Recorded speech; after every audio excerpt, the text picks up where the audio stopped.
guys, welcome to my channel. Today we have an amazing comparison video. About a month ago, GoPro released their new budget action camera GoPro 2018. And because I have GoPro Hero 6, GoPro Hero 5 sessions, I said I really need to get this and compare.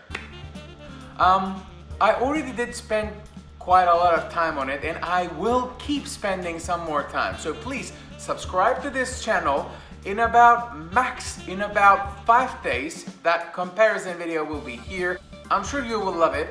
Don't forget to subscribe and even click on the bell button so that you receive a notification when I release that video. My next video will be the comparison between GoPro 2018, GoPro Hero 6 and GoPro Hero 5 sessions.